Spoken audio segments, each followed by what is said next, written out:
Sabe aquela ideia de ter dinheiro entrando na conta sem precisar trabalhar ativamente por ele? Parece bom demais para ser verdade, né? Mas é um conceito que fascina muita gente. E hoje a gente vai mergulhar fundo em uma das formas mais conhecidas de fazer isso acontecer, a famosa renda passiva com dividendos.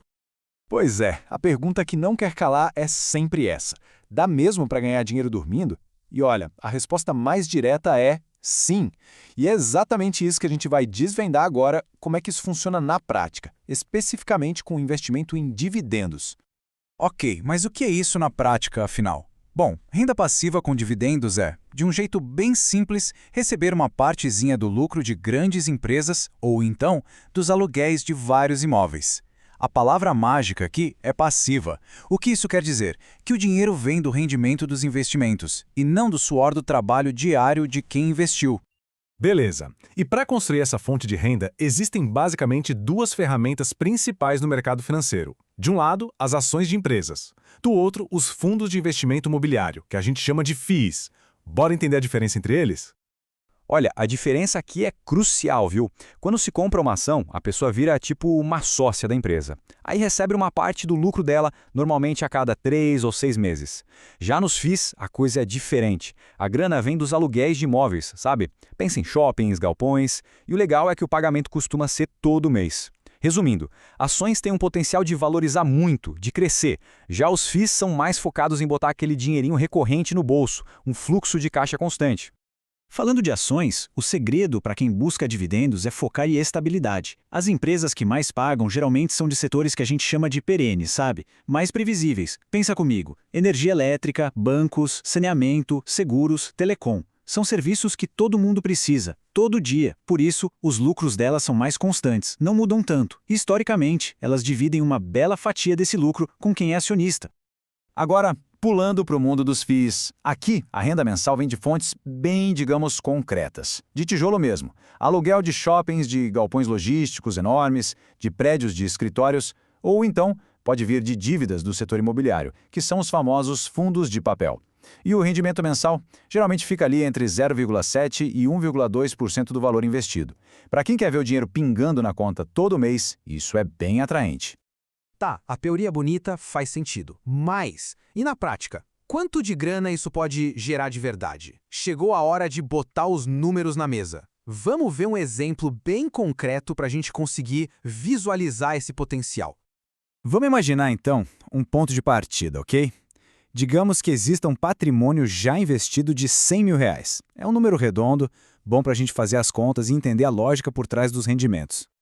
Então vamos lá, com esses 100 mil na mão e pensando num dividend yield, que é basicamente o retorno em dividendos, de 8% ao ano, a gente está falando de uma renda de R$8 mil no ano. Dividindo isso por 12 dá mais ou menos R$666 por mês. Agora, se o foco for em fundos imobiliários, com um rendimento mensal de 0,9%, essa renda mensal já sobe para R$900. Dá para ver bem o potencial de gerar um dinheirinho, né? Isso tudo leva a gente para aquela pergunta de R$1 milhão, literalmente. Quanto é preciso ter investido para conseguir viver de dividendos? Bom, a resposta para isso não é única. Depende totalmente do custo de vida e do objetivo de cada um. Mas olha só a matemática da coisa. Para ter uma renda mensal de R$1.000, seria preciso ter uns R$150 mil investidos. Que é uma renda de 5 mil por mês, aí já estamos falando de 750 mil. E para chegar nos 10 mil mensais, o patrimônio necessário é de R$1,5 milhão. O ponto-chave aqui é esse. A meta de renda é que vai dizer o tamanho da montanha, ou seja, do patrimônio que precisa ser construído. Ok, eu sei, os números podem assustar um pouco, parecem gigantes, mas calma. Toda grande jornada começa com um passo de cada vez. E a notícia boa é que existe sim um caminho bem claro, um passo a passo para quem quer começar a trilhar essa estrada e construir essa fonte de renda.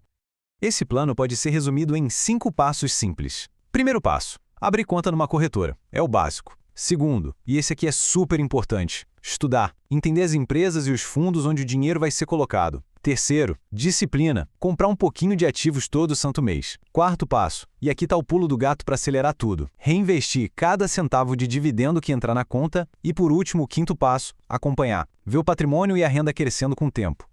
Mas, como tudo na vida, nem tudo são flores, né? Em qualquer investimento, é importantíssimo ter uma visão equilibrada. Ou seja, conhecer os benefícios, claro, mas também os desafios e os riscos que vêm no pacote. Vamos lá, começando pelo lado bom. A grande vantagem é a renda recorrente, aquele dinheiro caindo na conta. Outra coisa, depois que a carteira está montada, o esforço para manter é baixo. E claro, o poder absurdo do reinvestimento. Ah, e bons dividendos também costumam proteger o poder de compra da gente contra a inflação. Agora, o outro lado da moeda, os desafios. Primeiro, leva tempo, muito tempo, para juntar um patrimônio que faça diferença. Segundo, os dividendos não são garantidos, eles podem variar. E terceiro, o preço das ações sobe e desce o tempo todo no curto prazo. É preciso ter estômago para isso. No fim das contas, isso aqui resume a estratégia central. O foco não é ficar rico da noite para o dia, é um jogo de paciência. O segredo é escolher ativos de qualidade, empresas boas, com um histórico de dividir os lucros, e usar a mágica dos juros compostos a seu favor. Como? Reinvestindo tudo o que pingar na conta. É isso que faz a bola de neve crescer cada vez mais rápido. E é isso. Chegamos ao fim da nossa análise. A gente viu o que é, como funciona, o quanto pode render e até um mapa do caminho para começar. Agora, a pergunta final que fica no ar é a seguinte: qual seria o primeiríssimo passo prático para quem decide que quer construir essa realidade para si? A resposta, claro, é muito pessoal.